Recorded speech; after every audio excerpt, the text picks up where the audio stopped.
In the oldest Robin Hood stories, his men murder a child to keep him silent. Robin cuts off a bounty hunter's head, destroys his face, and carries the head through the forest as part of a disguise. He kidnaps travelers, threatens officials, and kills anyone who betrays his gang. And somehow, Robin Hood is still the hero. This is not the smiling outlaw who steals gold from cruel nobles and hands it to starving villagers. There is no great campaign to liberate England. There is no simple war between good and evil. The earliest Robin Hood is generous one moment and terrifying the next. So how did a violent medieval outlaw become one of history's most beloved heroes? And what did the legend have to hide to make us love him? Most people know Robin Hood from a story that looks something like this. England is ruled by the cruel Prince John while King Richard fights overseas. Robin, a nobleman robbed of his lands, escapes into Sherwood Forest. There, he gathers the merry men, falls in love with Maid Marian, and begins stealing from the rich to give to the poor. It is a perfect adventure. There is only one problem. Almost none of it appears in the earliest surviving Robin Hood stories. The original Robin is not clearly a nobleman. Prince John is not his great enemy. King Richard is not waiting to pardon him. Maid Marian is largely absent. And the famous promise to steal from the rich and give to the poor is nowhere near as clear as modern versions suggest. The Robin Hood audiences first encountered was not leading a revolution. He was leading an armed gang. We do not know whether there was one real Robin Hood. Medieval records contain several men with similar names, but none can be proven to be the man behind the legend. Robin may have been based on one criminal. He may have combined the stories of several outlaws. Or the name may have become a symbol for any fugitive who resisted authority. But by the late 1300s, people in England already knew songs and stories about him. And in those early tales, Robin was usually described as a yeoman. He was not a prince or an earl. He was a man somewhere between the aristocracy and the poorest laborers. That matters. Because the early Robin Hood was not trying to reclaim a stolen throne. He was fighting a much smaller and more personal war. A war against sheriffs, church officials, bounty hunters, and anyone who threatened his men. The medieval forest was not a peaceful green sanctuary. It was a place where the king's laws became harder to enforce. Royal forests were controlled spaces. Hunting animals, cutting wood, or taking resources without permission could bring serious punishment. For fugitives, however, the forest also offered concealment. A traveler entering Robin Hood's territory was leaving the relative safety of the road. There were no smiling foxes playing music. There were armed men watching between the trees, and once they stepped out, Robin decided what happened next. In one of the most important early stories, Robin's men stop a night traveling through the forest. They do not politely ask him to join them for dinner. They seize him and bring him before Robin. Robin feeds the knight well. Then he asks how much money he has. The knight carries almost nothing. He explains that he has fallen deeply into debt. His son killed a man during a tournament, and the knight was forced to borrow money from a powerful abbot to save him. Now the abbot is preparing to take his land.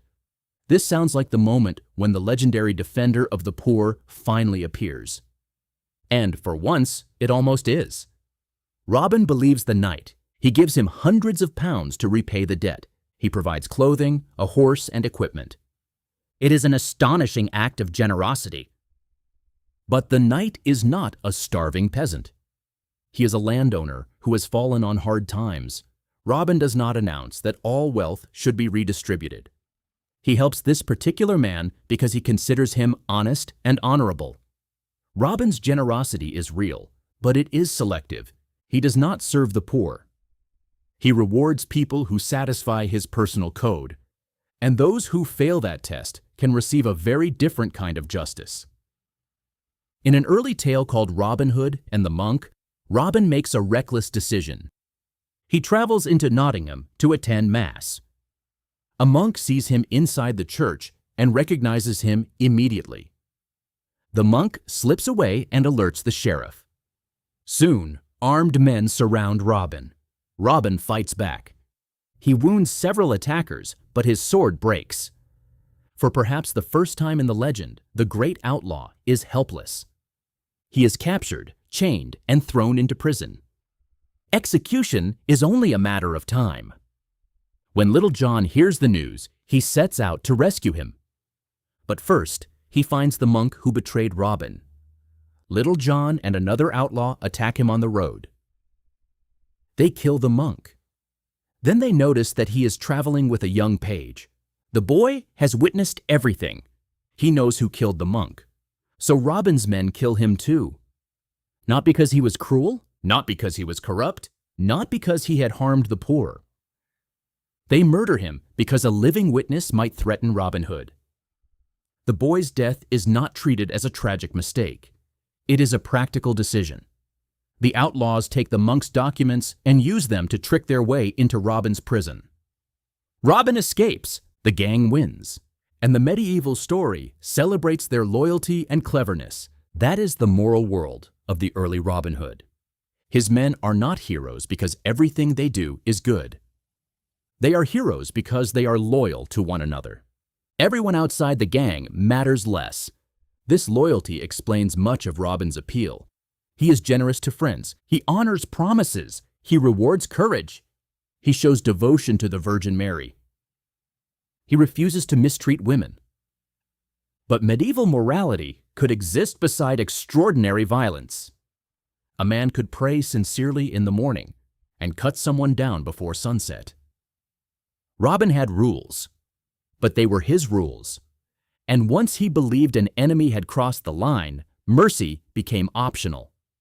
The darkest example appears in Robin Hood and Guy of Gisborne. Robin meets a strange man wandering through the forest. The stranger wears a horse's hide over his clothes. His name is Guy of Gisborne. He is a bounty hunter, and he has come to collect the price on Robin Hood's head. At first, the two men hide their identities. They speak cautiously. They test one another. They compete with their bows. Then Guy reveals his purpose. He wants Robin dead. Robin reveals who he is. The two men draw their swords. For once, Robin does not easily dominate the fight. He stumbles. Guy nearly kills him. But Robin recovers and drives his weapon into the bounty hunter. Guy falls dead.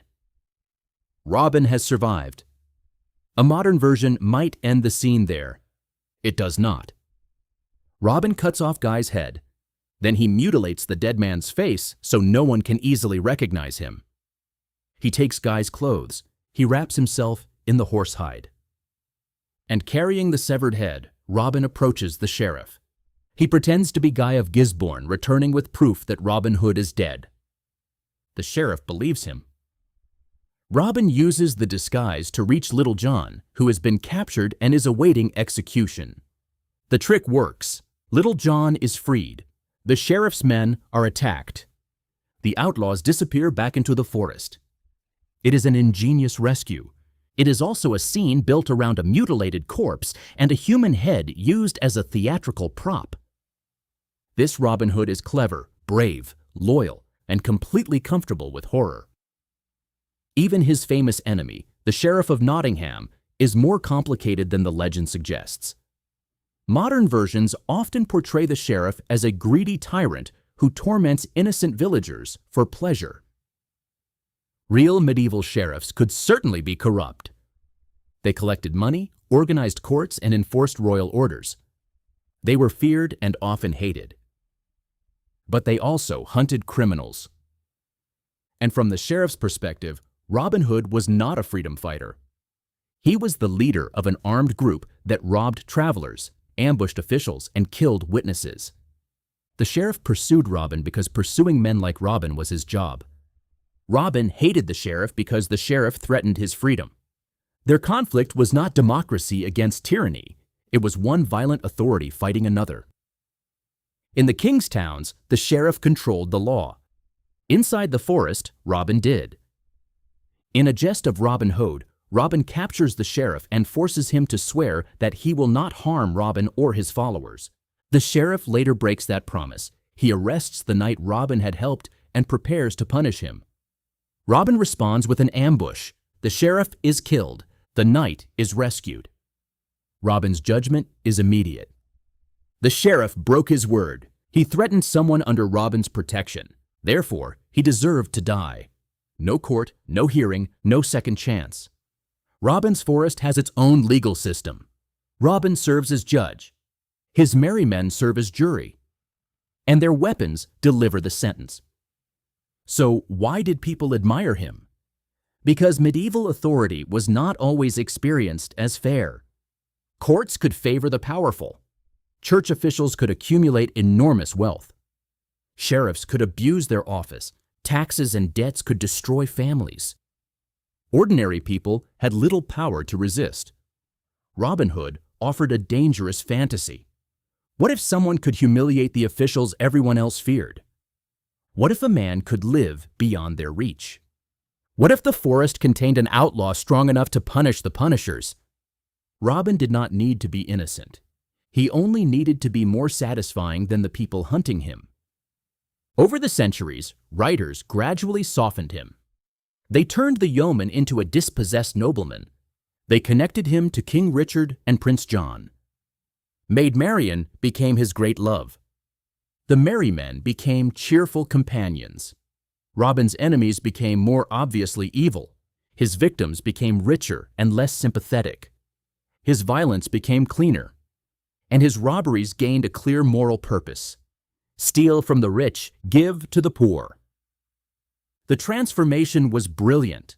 A criminal became a rebel. The rebel became a patriot. The patriot became a hero for children. But to complete that transformation, something had to disappear. The murdered boy, the mutilated bounty hunter, the kidnapped travelers, the personal revenge, the uncomfortable truth that Robin Hood's justice depended entirely on whether Robin liked you. The original Robin is harder to love, but he may also be more honest. He comes from a world where the line between hero and criminal was rarely clean. An outlaw might rescue a desperate knight one day and kill an innocent witness the next. He could be religious without being merciful, generous without believing in equality, loyal without caring about anyone outside his circle. Robin Hood was not frightening because he had no moral code. He was frightening because he had one. And only he decided who deserved its protection. Perhaps that is why the legend survived. Robin Hood represents a dream that is both hopeful and dangerous. The dream that one powerful man can step outside a broken system and create justice for himself. Sometimes that man becomes a hero. Sometimes he simply becomes another ruler. The Robin Hood we remember gives gold to the poor and smiles beneath the trees.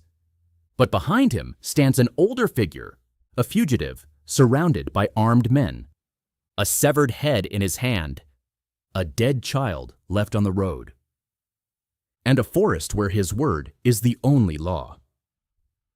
Robin Hood was never simply the hero we think he was. He was generous, he was courageous, he was loyal. And if you met him on the wrong road, none of that would have made you safe.